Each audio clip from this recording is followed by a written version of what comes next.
क्या AIB 17 exam जो कि 5 फरवरी को अभी कंडक्ट हुआ था, क्या वो कैंसिल हो जाएगा? इसके पीछे की सच्चाई क्या है?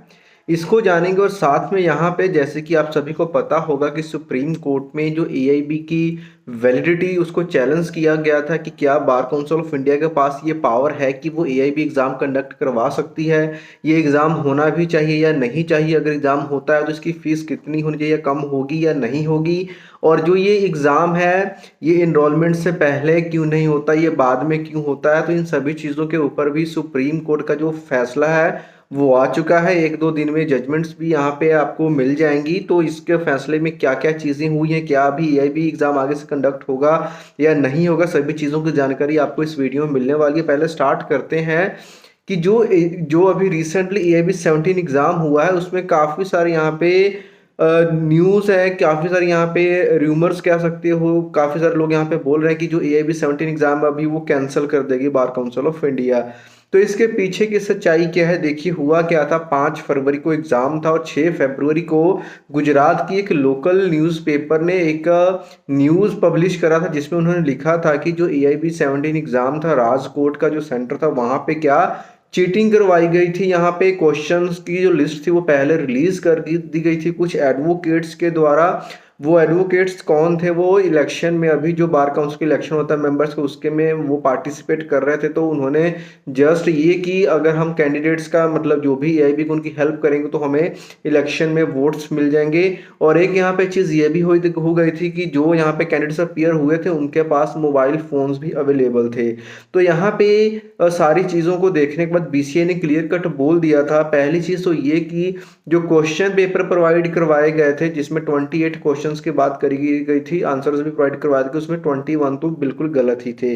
बट यहाँ पे कुछ चीज़ों को BCI ने एडमिट भी करा और कुछ चीज़ों को यहाँ पे अनट्रू भी बोला। अब इस चीज़ को अच्छे से जानने के लिए BCI ने क्या किया है, एक फैक्ट फाइंडिंग कमेटी कंस्टिट्यूट करी है, उसको 7 डेज का टाइम दिया गया है, जो कि अभी कुछ ही दिनों में उसकी रिपोर्ट आ जाएगी। उसके बाद में आपको BCI जो है फाइनल वो अपडेट करेगी कि क्या होने वाला है। तो ऐसा नहीं है कि कोई ऑफिशियल अपडेट आ गया है कि AIB 17 एग्जाम आपका कैंसिल हो जाएगा।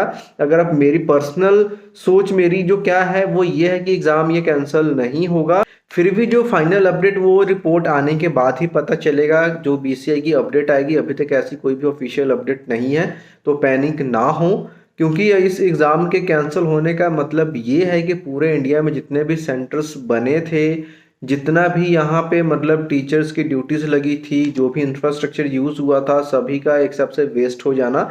तो क्या हो सकता है कि मे बी जिस सेंटर में ये दिक्कत की गई उस सेंटर के एग्ज़ाम को यहाँ पे दोबारा ले लिया जाए, क्योंकि पूरे इंडिया के पूरे सभी कैंडिडेट्स के एग्जाम्स तो कैंसिल नहीं होने चाहिए, but still will have to wait for few more days. Okay. और दूसरी चीज़ यहाँ पे जो कि AIB की वैलिडिटी को चैलेंज किया गया था, उसमें सुप्रीम कोर्ट ने अभी क्या बोला है।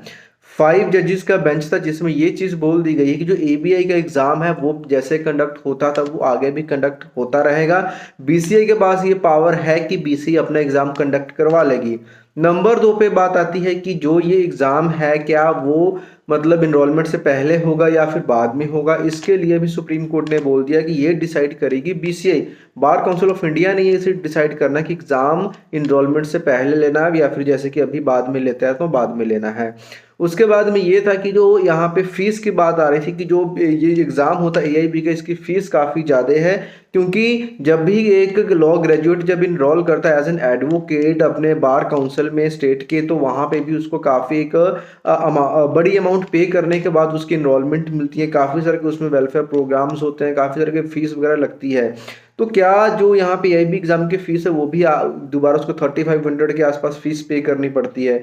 तो ऐसे केसेस में वो क्या मतलब कुछ कम हो सकती है कि नहीं हो सकती। इसके लिए भी सुप्रीम कोर्ट ने बोला है कि ये चीज़ का राइट भी बार काउंसिल ऑफ इंडिया के पास है, क्योंकि अगर आपको कोई दिक्कत है, अगर आपको लगता है कि फीस ज़्यादा है, तो इसके रिगार्डिंग आप बार काउंसिल में कोई एप्लीकेशन दे सकते हो। आप अपने बार काउंसिल से जो या फिर बार काउंसिल ऑफ इंडिया है उससे आप यहाँ पे आप बात कर सकते हो। यहाँ पे कुछ यहाँ पे केसेस में रूलिंग भी आई थी, तो जैसे कि कुछ चीज़ों के ऊपर पहले बोला गया था कि जो बीसीआई के पास जो हमें एडवोकेट्स एक्ट में 24 सेक्शन में कुछ कंडीशंस दी गई एडवोकेट्स को कि यही बंदा एडवोकेट बन सकता है, जैसे कि एज 21 होनी चाहिए, लॉ ग्रेजुएट होना चाहिए, इंडिया का सिटीजन होना चाहिए।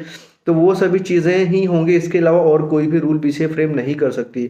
तो वो जो पुरानी जजमेंट थी उसको भी यहाँ पे ओवर रूल कर दिया गया सुप्रीम कोर्ट की तरफ से, और बोला गया है कि जो सेक्शन 24 में जो रिक्वायरमेंट्स है वो तो रहेंगी और साथ में जो बार काउंसिल ऑफ इंडिया के पास ये पावर है कि वो उसको अगर लगता है कि कुछ भी यहाँ पे नया कंडीशन इम्पोज करना चाहिए तो वो यहाँ पे कर सकती है। बीसीआई के पास यहाँ पे पूरी अथॉरिटी है एग्जाम करवाने की, और फीस से रिलेटेड जो भी ये डिसीजन है वो बीसीआई का अपना डिसीजन होगा, इसमें सुप्रीम कोर्ट कोई भी इन्वॉल्वमेंट नहीं कर सकती है।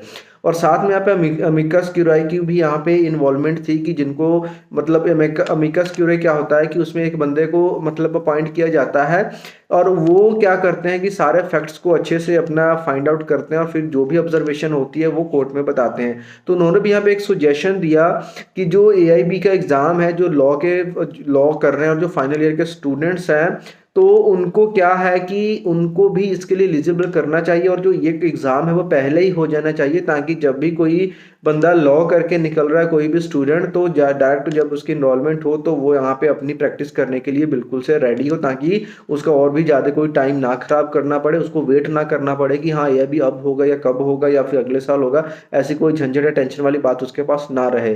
तो जो जस्टिस थे उन्होंने बोला था कि अच्छा सजेशन, हम इसको कंसिडर करेंगे, अगर हमको लगता है तो इस चीज़ को हम अपनी जजमेंट में इंक्लूड भी करेंगे। करना ना करना ये भी बात की बात है, बट ये सारी चीज़ें अभी अपडेट हो गई हैं, तो इसकी के ऊपर बेस्ड में जो जजमेंट है वो भी बहुत जल्दी आपके पास पहुंच जाएगी, आप ऑनलाइन भी देख पाओगे। तो उम्मीद करूँ वीडियो आपको अच्छी लगी हो। कोई डाउट क्वेश्चन कमेंट करके पूछ सकते हैं, और जो नए लोग हैं चैनल को सब्सक्राइब जरूर करें। Thank you.